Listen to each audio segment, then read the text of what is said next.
Hi guys, welcome back to my channel. Today we are checking out this video from Brawlz. It's titled Chris Eubank Meets the man he gave brain damage after 30 years.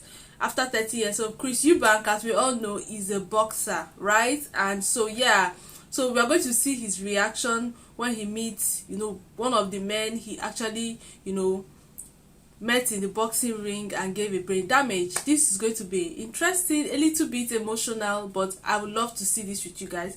Before we jump into it, my name is Oge. Welcome to the channel. If it's your first time here, hello. Do well to like, share, subscribe, turn on your post notification bell. Let's check this out together. I can't tell you how sorry. It's a moment that speaks volumes.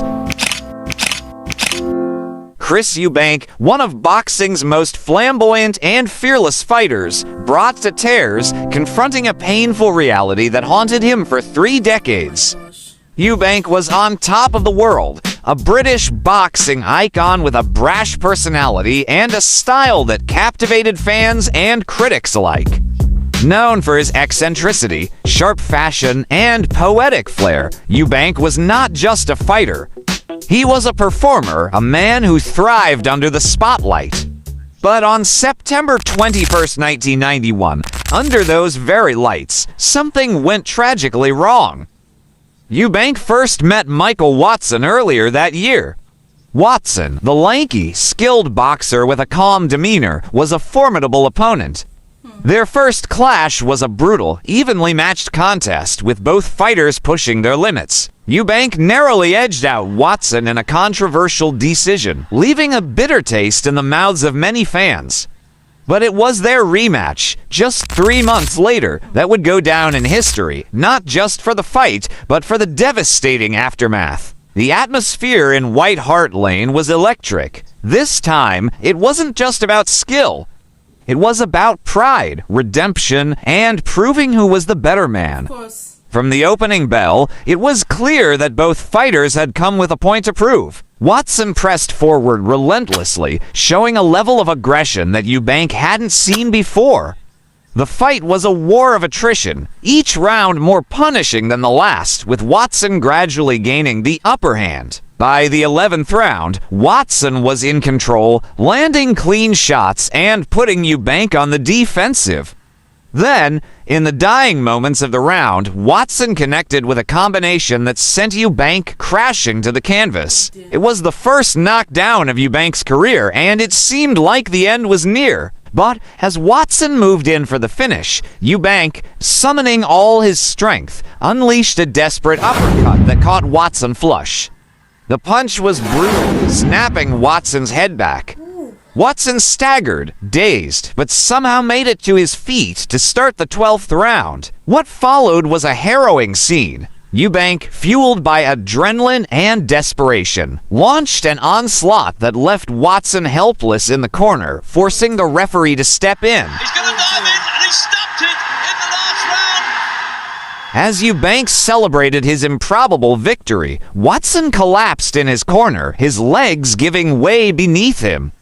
The severity of the situation quickly became apparent. Oh dear. Watson's condition deteriorated rapidly as he had... I honestly do not like watching boxing. I don't know why people enjoy it. I know it's a game and all of those things, but it's... I don't see it as a game. I see it like two enemies coming to fight themselves. I'm sorry, but that is the way I see it. I don't really enjoy watching this game because imagine smashing people's mouths, smashing their eyes, boxing them, and then they feel real pain. Now, I know it's a game and all of those things. They went the first round, and so the rematch came. We're supposed to define their career. Of course, usually we always want to have the leader of the ring. What do they even call them? Like the owner of the ring, something like that. Eubank wanted that. Of course, even the other guy also wanted it. So they went, and I'm sure they must have trained so hard. And then they came back into the boxing ring, and then Eubank and this other guy, we saw that the guy was already gaining momentum, and it was like the dying minutes, Eubank just struck. Oh my gosh. Oh my gosh. We're going to see the progress of what that thing gave this other guy. We're going to see it, and then we're going to see 30 years later. Oh my god, this is a little bit emotional. I don't like boxing games. I don't know. As he had suffered a severe brain injury. But the real tragedy was the failure of the emergency response. No paramedics, no immediate medical attention. By the time Watson reached a hospital, critical minutes had been lost. He underwent multiple surgeries to remove a blood clot from his brain, but was left with life-altering damage, paralysis, and a long, agonizing road to partial recovery. For Eubank, the victory came at a price that no championship belt could ever outweigh. He was devastated, carrying the weight of guilt for what had happened. Boxing was never the same for him. The killer instinct that had defined his career seemed to vanish. Watson, however, against all odds, fought back in the years that followed. It was a slow and painful journey, marked by small victories. In 2003, Watson achieved the impossible. He completed the London Marathon, taking 6 days to cross the finish line, a testament to his indomitable spirit. Beside him, every step of the way, were his neurosurgeon and Chris Eubank himself, symbolizing a bond forged in tragedy. It took 30 years for Eubank and Watson to come face to face and publicly address the pain that had lingered between them.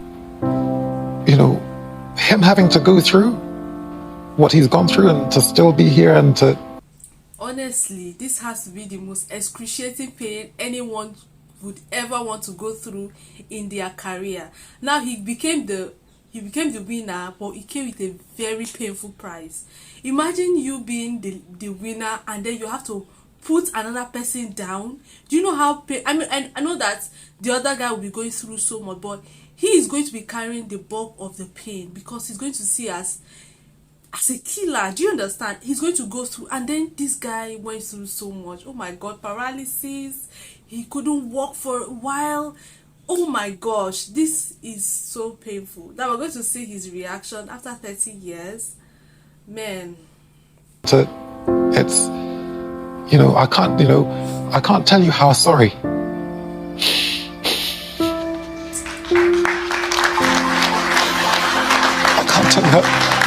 can't tell you how sorry.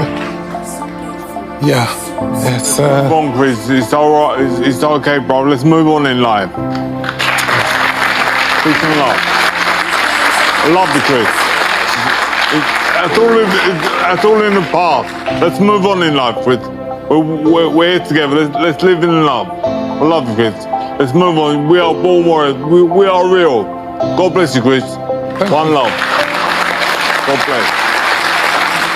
It was a powerful moment of healing, not just for Watson, but for Eubank as well.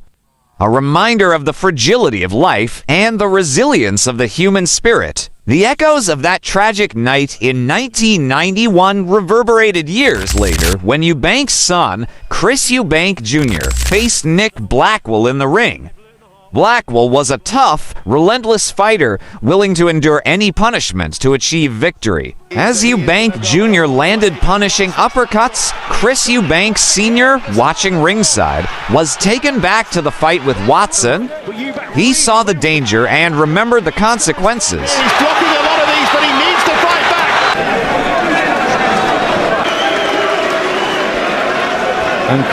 And you keep on beating him like this.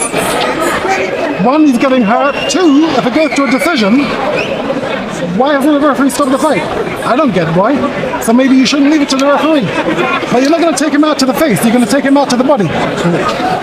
Okay. Looking at the damage Blackwell incurred, Eubank Sr. urged his son to target the body instead of the head, desperate to avoid a repeat of the past. The fight was eventually stopped on medical grounds, with Blackwell suffering severe injuries. He was rushed to the hospital, where he was placed in coma for a week.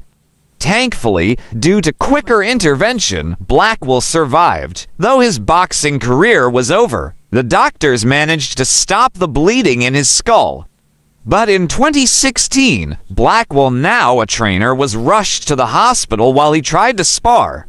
A part of his skull had to be removed as his brain was bleeding again and was wheelchaired after the incident. He had a long and grueling recovery, after which he also ran a marathon raising funds for brain injury research. It was a chilling reminder of how close Eubank Jr. had come to living the same nightmare as his father. Chris Eubank Sr.'s actions that night weren't just about coaching. They were about redemption, ensuring that his son wouldn't carry the same burden of guilt that he had. Chris Eubank's journey to forgiveness has been filled with emotional scars. In their poignant reunion, they shared a moment of humanity that transcended the sport's brutality. It highlighted that true victory lies in respect, forgiveness, and the strength to move forward. In a heartwarming twist, Nick Blackwell met Michael Watson, showcasing the enduring spirit of these warriors. You thought Eubank, when I thought Chris Eubank Jr. So we played on through that the same thing. And you're a champion as well, my man. There's one to know.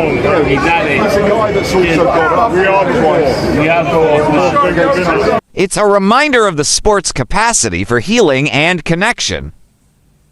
Surprisingly, 99% of our viewers aren't subscribed, and your support helps us bring more stories like this to life. So, if you enjoyed this video, please subscribe to the channel. This is one of the most painful things I've reacted to be very honest. I even have a question. Why did Eubank's son decide to go into boxing? Knowing fully well what his father had to deal with, what his father had to go through. Do you understand what I mean? Imagine I have a career and say a medical career and I failed at some point and my license had to be taken away from me. It will be very hard to actually see my child want to go into that same career. Do you understand? In fact, this is even easier. I think that one. But a boxing career where he had to go through that, and then he watched his son also go into the career and almost had the same fate with him. Damn, that is so flipping.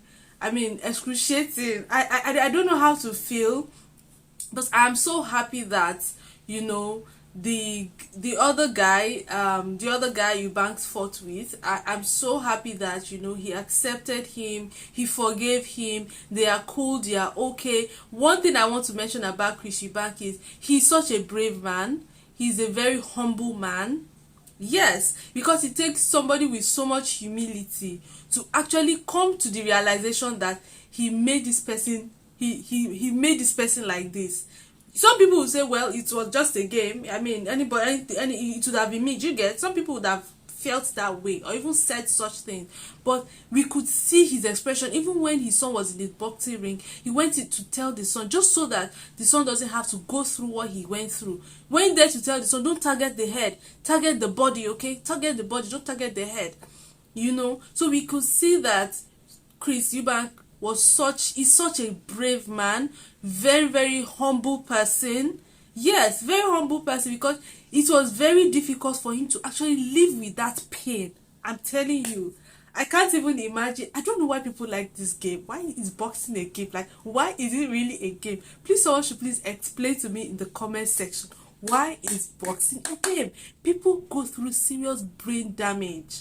Like, serious brain. Is it because of the money? Is it what kind of passion comes from boxing and hurting other people? Because that's where I see it anyway. Let me know what you think about Chris Eubank and his opponent. Even if, you know, almost recreating the same scene with his son and all those kind of things. What are your thoughts and comments concerning this whole story?